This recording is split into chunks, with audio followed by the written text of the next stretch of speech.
Muchas gracias, y es una alegría nuevamente estar aquí compartiendo con todos ustedes también, y gracias a ti, Gabriel. Sí, bueno, gracias por estar con nosotros. Pablo tiene un máster en filosofía, doctorado en filosofía política de Carleton Universidad de Canadá, donde él vive. Tiene un máster en filosofía y estudios de teología y humanidades. Ha dado conferencias en más de 125 ciudades, 26 ahora, 20 países, y nació en Argentina. Él vive en Canadá con su esposa, que es de Hola. Bienvenido, Pablo. Muchas gracias. Gracias.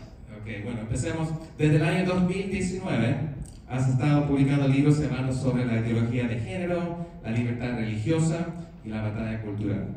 Son temas que no siempre le gustan a todos, por supuesto. ¿Qué te llevó a la decisión de ser una voz en la batalla cultural? Bueno, lo curioso es que nunca lo decidí en realidad, jamás lo decidí.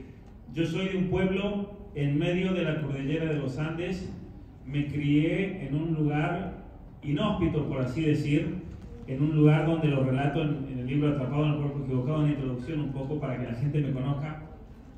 Me crié entre ovejas en valles de la montaña. De niño me tocaba llevar ovejas a los valles y pasar semanas enteras durmiendo a la intemperie. Tengo una foto de cuando tenía 2 años y iba liderando un rebaño de 1000 ovejas, es una foto que le han hecho un cuadro en mi casa, y estoy todo vestido de lana como nos vestíamos en la montaña. Y mis padres en realidad son 2 personas, creo, muy visionarias que se fueron a vivir al campo. Los 2 tienen estudios universitarios, pero se fueron a vivir al campo para darnos una educación que no esté ideologizada. Y te estoy hablando del año 79, 80, cuando ellos tomaron esa decisión antes de casarse. Vamos a ir al campo, porque ellos ya veían que se venía algo y querían preparar una familia bien formada, una familia fuerte, si Dios les mandaba hijos, por supuesto. Y luego criarnos rodeados de la montaña, de la naturaleza, el deporte y muchísimos libros, porque ahí no teníamos televisión. Yo nunca tuve televisión en mi vida, por ejemplo, jamás tuve televisión en mi vida. Entonces leíamos muchos libros alrededor del fuego, pasábamos mucho tiempo juntos. Yo soy el mayor de 9 hermanos, todos nos criamos en el campo, en la naturaleza, pero a lo largo de la vida, bueno, todos hemos llegado a tener nuestros estudios universitarios, profesionales de distintas carreras, desde aviación hasta doctor en filosofía, médico, ingeniero civil, arquitecto, de todo pasamos por la familia, una familia bastante variada en ese sentido. Pero sabes que cuando yo llegué tenía 12 años y no había escuela secundaria o preparatoria o high school, como le dicen en Estados Unidos, y yo me tuve que ir a los 12 años de mi casa. Tuve que dejar mi familia para ir a estudiar, porque era la única oportunidad que tenía. Y terminé yendo a un colegio en Argentina clásico, donde estudiábamos latín, griego, entre otras cosas, un colegio muy bueno realmente, educación clásica. Y fue en ese colegio donde a mí me dieron una posibilidad para ir a estudiar a los Estados Unidos. Y mi madre siempre nos decía de chiquitos, cuando sean grandes tienen que ir a estudiar a los Estados Unidos porque ahí están las mejores universidades. Esa era la idea que yo tenía si ustedes me preguntaban qué es Estados Unidos, el lugar donde tienen las mejores universidades. Y así llego a los Estados Unidos, pero con una actitud yo creo que me ayudó siempre el hecho de haber abandonado o irme de mi familia a los 12 años, porque hay que irse de la casa a los 12 años. Tenía 12 años y me fui de mi casa. Y eso me hizo muy independiente. Mi mamá nos preparó para ese momento, yo creo, de tener que yo lavarme la ropa, aprender a cocinar, aprender a hacer un montón de cosas a la edad de 12 años, de tal manera que cuando estuviese en un colegio, en un internado, no me empuje la tristeza o los sentimientos, sino yo estar por encima de eso para poder lograr algo en la vida. Y por lo tanto eso te da una actitud de decir, si voy a dejar mi familia atrás, tengo que aprovechar lo que estoy haciendo al máximo, esmerarme, esforzarme lo más que pueda para aprender, para tratar de ser la mejor persona que pueda, hacer de la mejor manera lo que me toca hacer. Y eso me lleva a los Estados Unidos, y estando en los Estados Unidos me pasó algo sorprendente, inesperado para mí, porque yo llegué a Estados Unidos y tuve que aprender inglés, tuve que esforzarme mucho para obviamente poder penetrar dentro del sistema académico en los Estados Unidos y en las mejores universidades. Y la misma universidad me empezó a elegir en ese momento como el representante para ir a conferencias. Así comenzó todo. Cuando tenía 18 años De la misma universidad me dicen, vas a ir a una universidad en Ohio y tú vas a ser el representante de la Facultad de Filosofía a dar un paper. Y yo dije, ¿cómo hago ahora? Porque en ese momento no hablaba el inglés tan bien como para hablar así como lo estoy hablando ahora. Digo, lo voy a tener que leer. Y me puse a estudiar, me lo memoricé y salió bastante bien. Y comencé a dar conferencias académicas por todo Estados Unidos ya en la universidad. O sea, yo no elegí hacer esto, me pusieron, ¿no? Y cuando fue el debate del aborto en el año 2018 en la Argentina, un debate en el cual Sara estuvo muy involucrada, de hecho yo creo que ella Agustín Laje, varios personajes, doctora Chinta Brandolino, son los líderes intelectuales que lograron que en ese momento se caiga la ley del aborto en la Argentina. Pero estando yo en los Estados Unidos, después en Canadá, en ese momento, perdón, en Canadá haciendo el doctorado, me fui a la Universidad de Cambridge, ya había terminado el doctorado, estaba en la Universidad de Cambridge en Inglaterra, también parte durante la época del debate. Yo me moría de ganas por ir a hablar y explicar a la gente muchas de las cosas que se estaban debatiendo, especialmente las grandes falacias de pseudo intelectuales que iban al Congreso de Argentina a tratar de dar razones falsas de por qué se debía legalizar el aborto. Y en eso yo escribo y publico mi libro Atrapado en el Cuerpo Equivocado, y cuando sale Atrapado en el Cuerpo Equivocado me pasó una cosa muy curiosa, porque en mi universidad en Canadá, el decano de filosofía a mí me quería mucho, me apreciaba, me ayudó mucho, de hecho me enviaba como representante a los Estados Unidos, Inglaterra, viajé a Italia, a muchos países como representante de mi universidad. En el año 2018 se dio algo muy interesante en Canadá, que eran los 150 años de la formación de Canadá. Y hubo una competencia intelectual muy grande en todo el país y mi universidad me eligió a mí para que vaya a competir y yo gané. De hecho, yo tengo el premio Charles Taylor, el premio más prestigioso intelectual de Canadá, yo lo gané en el 2018. Un argentino ganó el premio de Canadá, ¿no? De intelectuales canadienses. Y eso se merece un aplauso. Gracias. Que interesantemente todos me decían, estás loco, porque ¿saben qué tema presenté yo en esa competencia? El discurso cristiano en la vida política, la vida pública de una nación. Ese fue el tema mío. Cómo el cristiano no tiene que tener miedo de dar su voz en los grandes debates, especialmente en un país tan secular y progresista como Canadá, y se lo debe escuchar. ¿Por qué? Porque el cristiano está fundado en una civilización, hice todo un argumento en referencia a la civilización occidental, y cómo el cristiano también hace uso de la luz de la razón, y por lo tanto la fe y la razón no se contradicen, y el cristiano es el que mejor está capacitado para entender qué está pasando en el mundo. Básicamente eso fue, y por eso el cristiano hay que escucharlo. Y a los pastores y a quien sea que venga como cristiano no hay que dejarlo de lado porque dice que es cristiano, porque tiene algo muy importante que decir. Y terminé ganando esa competencia, lo cual sorprendió a muchos. Pero cuando saco mi libro Atrapado en el Cuerpo Equivocado, lamentablemente mi decano de la Facultad de Filosofía le da un cáncer repentino y muere muy rápido, lamentablemente. Y la universidad, por políticas del gobierno de Canadá, termina poniendo a una mujer, porque era mujer nomás, pero era una feminista radical total. Era una Sara antes de convertirse. Se rapaba al costado, pelada, tenía un punk así morado, totalmente feminista, agresiva, y obviamente que no me renovó el contrato, a mí me quedé en la calle.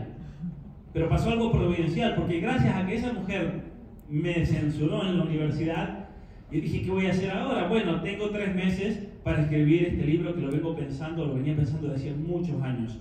Y me puse a escribir en 3 meses Atrapado en el Cuerpo Equivocado, y cuando ese libro salió, fue impresionante cómo explotó el libro en sí.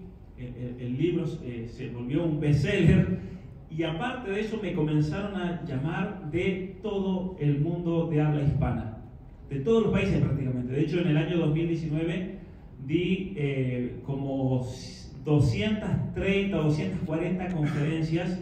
En Argentina solo visité 90 ciudades y pueblos, por ejemplo, en 2019. Pero gracias a que me habían sacado de la universidad, después varias universidades me empezaron a llamar, pero ese es otro tema. Pero gracias a que yo no estaba en la universidad pude decir que sí a ese llamado. Yo creo que fue la providencia de Dios que me dijo, bueno, te voy a liberar de acá, pero te voy a abrir una puerta. Y Pablo, ¿cómo llegaste a escribir un libro sobre la tecnología? Muy bien, sabes que en el año 2018, cuando estaba escribiendo Atrapado en el Cuerpo Equivocado, comencé a estudiar el tema de las redes sociales, que no lo alcancé a poner en ese libro porque no me daba el tiempo y necesitaba más tiempo, más años de investigación y especialmente de conocimiento más profundo de lo que quería expresar. Pero sí me di cuenta en el 2019 que las redes sociales cumplían un factor clave al momento de propagar ideologías. Un factor clave al momento de ideologizar, y también el hecho de que las redes sociales estaban causando niveles nuevos, nunca vistos, de muchas psicopatologías, especialmente en niños y adolescentes. Ahora, como un paréntesis, yo en la universidad en los Estados Unidos estudié psicología también, cuando hice la maestría, y por lo tanto siempre tuve ese interés de ver la parte psicológica de la persona humana, y cómo, cuando hice el doctorado, estudié la psicología política. Es una rama que estudia cómo se puede manipular a toda una población por medio de mecanismos psicológicos. Por ejemplo, por medio del miedo, por medio del terror, por medio de la angustia, y por lo tanto es posible hoy en día realizar lo que se llama ingeniería social a partir de datos. ¿Qué es la ingeniería social? El poder construir una sociedad a la medida de lo que quiere la persona, el ideólogo, pero en este caso es algo mucho más profundo, porque yo puedo tener los datos de cada uno de ustedes, con su perfil psicológico, con sus emociones, con sus miedos, con sus problemas, con sus dramas personales, y por lo tanto puedo comenzar a manipular grupos sociales para obtener un resultado determinado. Ahora bien, las redes sociales estaban ejerciendo ese quiebre psicológico en niños y adolescentes, de tal manera que una vez que tenías niños y adolescentes, y los números son muy claros porque acá están todos los gráficos que lo demuestran, una vez que tienes poblaciones de adolescentes con altos índices de depresión, de ansiedad, de angustias, de trastornos con respecto, por ejemplo, a la propia identidad, se convierten o entran en un nivel de vulnerabilidad que no hemos visto nunca en la historia del mundo. Ese es el problema. Y las redes sociales juegan un factor clave, y es algo que está hecho a propósito. Esto es ingeniería social, esto no es una hipótesis, bueno, pues no, esto está demostrado, y lo pueden ver aquí en el libro, van a ver que realmente está bien fundamentado. Pero necesitaba 3-4 años de investigación profunda, hasta que un día Agustín Laje me manda un mensaje y me dice: te van a llamar, un tal Matthew, quiere hablar contigo. Y yo digo, bueno, vamos a ver qué será. La verdad que no entendía nada, era un Matthew de Tennessee. Y hablo con Matthew, quien es uno de los editores, como es el Associate Publisher, sí, de HarperCollins, y me ofrece la posibilidad de escribir un libro con ellos. Yo le digo: mira, Matthew, tengo 3 títulos por ahí que los vengo trabajando, pero tengo que en realidad el nombre que yo le había puesto al principio era apaga el televisor y enciende tu cerebro, porque mi segundo libro termina así: hay que apagar el televisor y encender el cerebro, porque habla un poco de los procesos de manipulación. Y Matthew, después de hablar con Chris y Gabriel, todos me dicen: mira, el celular es algo más, porque tu libro, tú quieres hablar de redes sociales, y esto queda más acorde, ¿no es cierto?, el título. Y le dije: sí, perfecto, tienes razón, le vamos a poner apaga el celular y enciende tu cerebro. Pero fue más o menos así el proceso que me llevó a esto. Gracias, Pablo. ¿Y en qué forma estamos como sociedad, incluso como cristianos, no prendiendo nuestro cerebro? Mira, de muchas maneras. Muchos aquí son pastores, ¿no? Yo creo todos trabajan dentro del ámbito cristiano, de la literatura cristiana y de la formación intelectual, por así decirlo, del cristiano. Un elemento clave realmente de fortalecer la inteligencia de las personas. Pero hay algo que es muy importante tenerlo en cuenta, y es cómo tu misma psicología, tus mismas emociones, tus problemas personales le pueden poner un freno a todo ese crecimiento intelectual o personal, financiero, el punto de vista que quieran. Y como pastores, por ejemplo, en la clave ayer teníamos ¿cómo se llama? Perdón, Fermín. Fermín, él decía: mi trabajo como pastor es enseñar la Biblia, la parte espiritual de las personas. Ahora bien, mi libro lo que les propone es lo siguiente: para poder ustedes cumplir esa función esencial de formación, de salvación del alma, de enseñar la Biblia, de ayudar a esa persona a llevar un camino espiritual para seguir la voluntad de Dios, es imprescindible que desde el punto de vista psicológico esa persona esté dispuesta para eso. ¿Por qué es eso? Porque había una frase de Agustín de Hipona que él decía: la gracia presupone la naturaleza.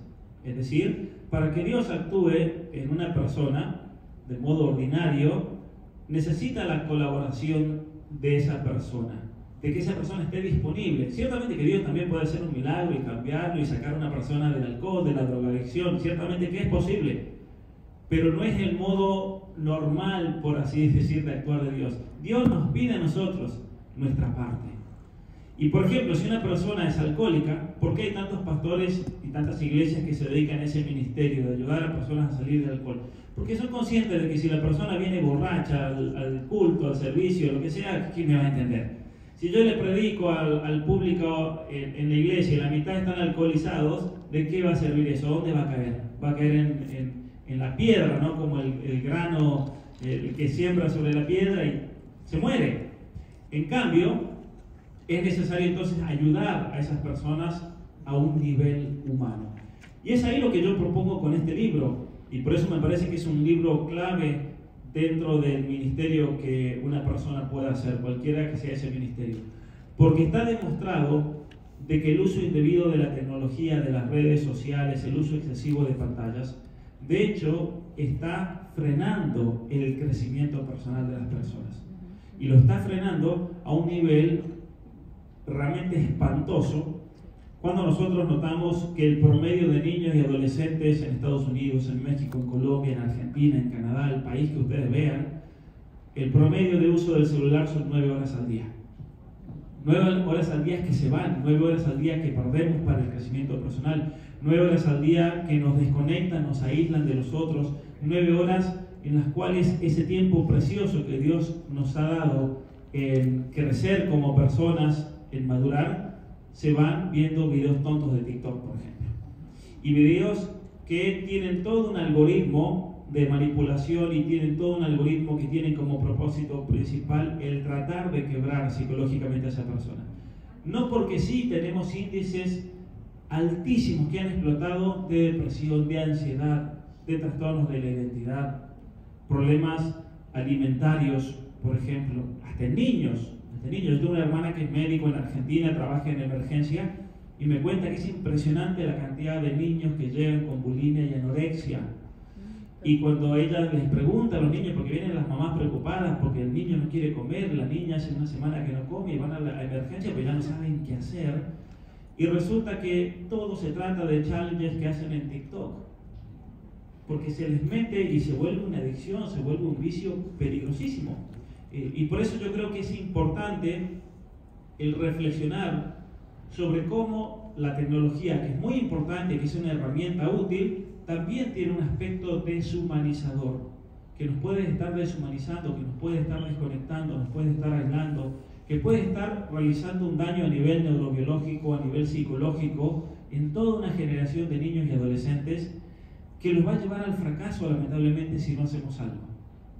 Por eso, yo creo, yo lo veo así, es mi propuesta, que si bien un pastor tiene como función principal el predicar la Biblia, estamos en una situación a nivel mundial donde es necesario abrir el campo, por así decir, de las ideas y comenzar a hablar de cosas que son necesarias y que presuponen que estén en esa persona antes de poder iluminarla con la palabra de Dios. Especialmente cuando estamos hablando de problemas psicológicos, cuando estamos hablando de problemas anímicos, cuando estamos hablando de adicciones. Ahí se entiende mejor entonces por qué un pastor sí se puede dedicar, por ejemplo, a ayudar a personas que han caído en la droga, a personas que han caído en el alcohol. ¿Por qué es eso? Porque hay que predisponerlo para que esa persona pueda escuchar la palabra de Dios. Y lo ideal sería predicar la palabra de Dios y dedicar el 100% a eso, pero estamos en un mundo quebrado.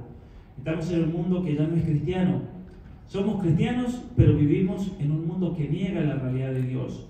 Vivimos en un mundo donde la política no refleja el Evangelio. Al contrario, es totalmente anticristiano por todas las leyes que se están pasando por todos lados. Y por lo tanto, el cristiano hoy en día vive en un mundo ajeno al cristianismo más que nunca antes. Y eso hace que tengamos entonces dificultades y obstáculos que nuestros abuelos o bisabuelos jamás vieron y que por lo tanto tienen que darnos esa creatividad de ver cómo vamos a hacer luz también en este mundo que nos tocó vivir, en esta oscuridad. Gracias, Pablo. Yo creo que todos aquí somos o padres, abuelos, tíos y tías que tenemos niños en nuestra vida que desde quizás nacimiento tienen acceso a un celular, a un iPad. ¿Qué consejo nos das para nosotros?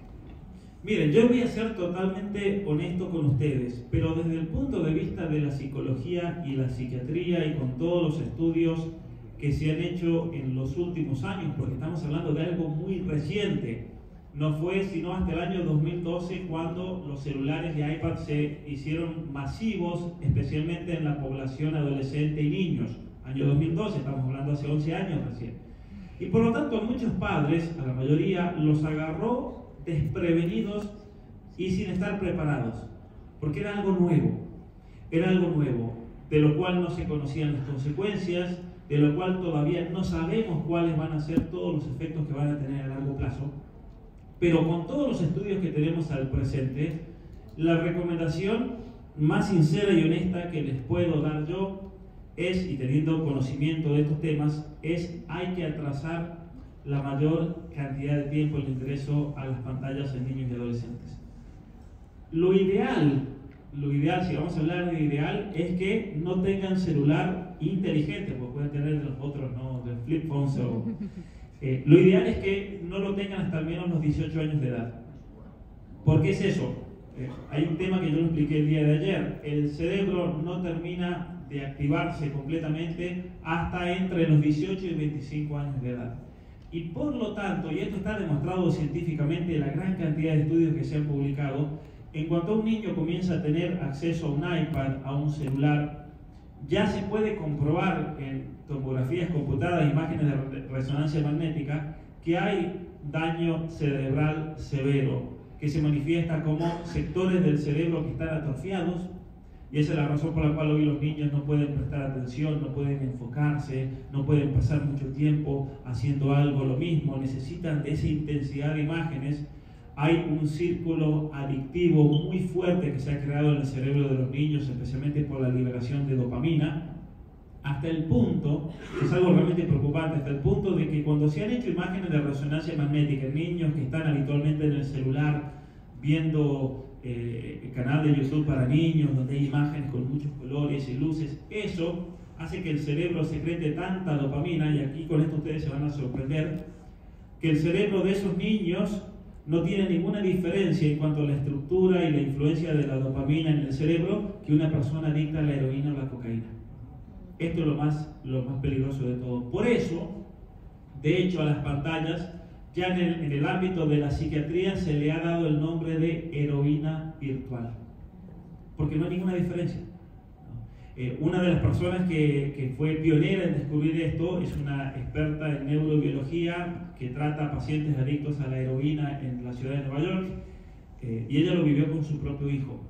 Ella fue la primera en sonar la alarma porque encontró a su hijo en estado de shock una mañana cuando lo fue a levantar para ir a la escuela. Tenía su iPad ahí sobre la cama. Eso fue como en el año 2014, un niño de 7 años, que resulta que ella ahí descubre que su hijo pasaba toda la noche jugando videojuegos en el iPad. Toda la noche, no dormía ese niño. O sea, ese niño estaba en una situación ya catatónica de días y días y días y días sin dormir.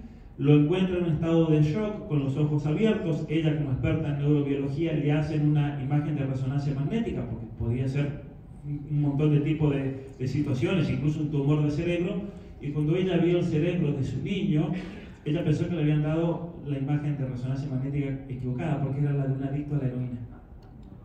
Y esto es lo que ha llevado realmente a la comunidad científica a alarmar a los padres, pero hay un problema, que las compañías tecnológicas tienen una cantidad de dinero gigantesca, ustedes saben eso, ¿no? Y por lo tanto Facebook, Instagram, TikTok, YouTube gastan miles de millones de dólares en tapar resultados científicos, en tapar. Yo tengo de hecho una teoría de que este libro ha sido censurado de la Feria del Libro de Guadalajara, no por ideas de ideología de género, feminismo, porque no trata de eso. Mi teoría es que alguien ha pagado, pero es una hipótesis, ha pagado para que esto no se hable en una feria del libro. Y para Facebook, para Instagram, darle una donación de $100,000 a la Feria del Libro, no es nada para ellos, es darle el cambio, ¿no? ¿Por qué tanta censura cuando uno quiere hablar de este tema? Aquí hay un gato encerrado porque es un tema que nos preocupa a todos, más allá de la ideología que uno pueda tener, sea ateo, sea cristiano, sea progresista, sea conservador, liberal. La tecnología está afectando a nuestros hijos, a nuestros adolescentes, y por lo tanto es un tema bastante amplio, ¿no? Bastante amplio en cuanto al interés, porque cualquier persona, sea republicano, sea demócrata, sea de Morena aquí, o sea del PAN, sea de votó a Petro, o votó a Uribe, sea kirchnerista en Argentina, o sea, la tecnología nos afecta a todos y por lo tanto va por encima, ¿no? Va por encima de las ideologías. Muchas gracias, Pablo. ¿Tenemos tiempo para 2 o 3 preguntas? ¿Alguien tiene preguntas? Sí, Héctor. Yes. No necesita micrófonos. Adelante. That is correct. Ahí va el micrófono. Después de escucharte y también escuchar a Sara, todo lo que necesito saber está en el libro, o ustedes tendrán algún tipo de taller, algo que pudiéramos estar con ustedes para prepararnos, para capacitarnos, para capacitar. ¿Okay? Muchas gracias. Es una buena pregunta. Mira, cuando uno escribe un libro, uno trata de poner estructuradamente todo lo que uno sabe y de la mejor manera posible para comunicar ese mensaje. Pero curiosamente, cuando uno termina de escribir un libro y especialmente va a dar conferencias y tiene contacto con tanta gente, con tantas preguntas, con tantas situaciones, van surgiendo nuevas ideas y uno va incluso profundizando el mismo libro que escribió. Y por esa razón, yo lo que le recomiendo a la gente es, en mi canal de YouTube, yo soy consciente de que la gente puede perder mucho tiempo en las redes sociales, y por eso yo a la gente siempre le digo, yo les prometo que no les voy a hacer perder tiempo. Si van a mi canal de YouTube, yo quiero que sea tiempo donde realmente ustedes aprendan y se formen con un mensaje que los vaya a enriquecer y que no salgan de YouTube con más índices de depresión, de ansiedad, lo que sea, ¿no? Ahora bien, entonces yo a la gente le recomiendo, vayan a mi canal de YouTube, donde yo estoy constantemente publicando y profundizando muchos temas más que van alrededor de esto.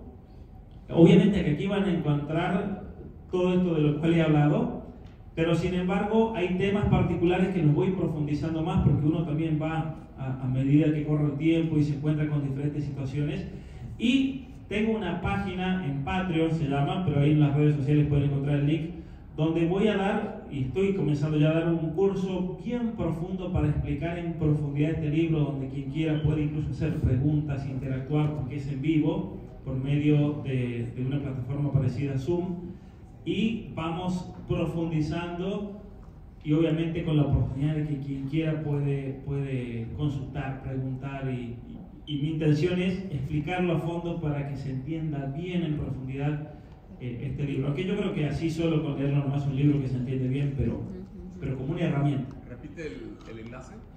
Búsquenme como Pablo Muñoz Iturrieta en las redes sociales y ahí mismo van a encontrar los links para mi YouTube, para Patreon. Sí, Patreon. Muchas gracias. Gracias. Pablo, ¿cómo estás? Mi nombre es Andrés Vargas, de Colombia. Encantado de escucharte. Tengo 2 preguntas rápidamente. La primera, para aterrizar muy concretamente a aquellos que somos padres y que escuchamos tu mensaje de no le entregue un celular a un niño después de los 18 años, pero nuestros hijos ya llevan 6, 7 años consumiendo, y como tú dices, metidos en un hábito de adicción. Concretamente, ¿qué pasos deberíamos tener los padres para poder empezar a sacar a estas personas de la adicción? Creo que nos puede servir a todos y también para transmitirlo en nuestra sociedad. Uno. Y la segunda, hablaste de tu paper o tu propuesta en Canadá, el desafío intelectual que tuviste, y creo que apologéticamente nosotros necesitamos saber defender bien nuestro cristianismo y defender bien nuestra fe. ¿Cómo podemos lograr también conocer un poco de la ponencia o de lo que tú expusiste para también tener argumentos lógicos en medio de un mundo que, como dice la palabra, es lobos y nosotros tenemos que ser astutos? Me gustaría que nos pudieras compartir eso, si puedes. Sí, muy bien. Con respecto a la segunda pregunta, Harper Enfoque 2024, yo creo, por ahí. que va a ser, de hecho, uno de los proyectos que tengo para publicar. Es un tema muy actual, me parece a mí, y les va a ser muy interesante, especialmente desde el punto de vista cristiano, porque trata efectivamente de cómo el cristiano debe desenvolverse en este mundo secular en el cual nos ha tocado vivir, donde tenemos todas las políticas en contra, y cómo ofrecer argumentos que a mí me parece que pueden ser muy fuertes al momento de incluso involucrarse en la vida política de un país. Con respecto a la primera pregunta, sabes que este libro yo lo escribí también teniendo en mente a todas las familias que leyendo este libro van a decir, uy, yo cometí un error, yo soy esa mamá que le dio un iPad a los hijos, yo soy ese papá que no se preocupó y la verdad es que ahora estoy tomando conciencia. Y es un libro que no apunta a atacarlos por haber hecho eso, porque obviamente que la gente cuando hace eso no lo hace por malicia, porque nadie quiere destruirle el futuro a un hijo, sino que uno lo hizo muchas veces por el apremio de la vida, las ocupaciones, que era más fácil darle un iPad a los hijos que se entretengan y no siendo consciente del daño que eso podría causar. Yo aquí ofrezco una metodología que es la que usaron mis padres con nosotros. Nosotros crecimos sin televisión, pero vivíamos rodeados de niños que todos tenían televisión. Íbamos a un cumpleaños y todos los niños hablaban de la película que habían visto, la serie o esto o aquello. Yo no tenía ni idea. Yo era un ignorante total cuando se trataba de cuestiones de televisión. Hasta el día de hoy ustedes me hablan de un show y yo no tengo ni idea porque me perdí todo eso. Y la verdad que no me arrepiento de haberlo perdido porque no creo que me perdí mucho. ¿El Chavo del 8? El Chavo del 8 de nombre. No, qué pecado, no lo viste. Ahora bien, el tema es el siguiente, la clave está en convencer a los hijos sobre lo que aquí se plantea, de tal manera que sean los hijos, ese es el escenario ideal, que los hijos sean papás, ¿sabes qué? Mamá, después de ver este libro, de leerlo, de hablar de estos temas, yo mismo decido, aquí está el celular. Y está pasando, de hecho, me llegan muchísimos mensajes, de familias diciéndole a mis hijos, todos ya decidimos, fue una decisión en familia. Porque la manera más fácil es la manera autoritaria, la manera de la China. No sé si ustedes saben, pero en China todos los celulares tienen básicamente una puerta de acceso al gobierno y están todos diseñados para que después de ciertos minutos se apaguen. Entonces, en China ustedes le pueden dar un celular inteligente a un niño, pero después de media hora se le apaga, no funciona. Pierde toda la funcionalidad excepto para llamar y textos. Entonces, el modelo chino es, como ellos son conscientes de daño cerebral, cortarles la electricidad. Los videojuegos en China solamente se puede jugar videojuegos de 8 o 9 de la noche el viernes y el sábado, nada más. ¿Y qué pasa? Y es por reconocimiento facial. Si un niño perdió el videojuego a la consola a las 8 y 10, solamente puede jugar 50 minutos, se le perdió, porque es solamente una hora, porque los chinos son conscientes del daño cerebral y no quieren una población entontecida. Eso es para el resto.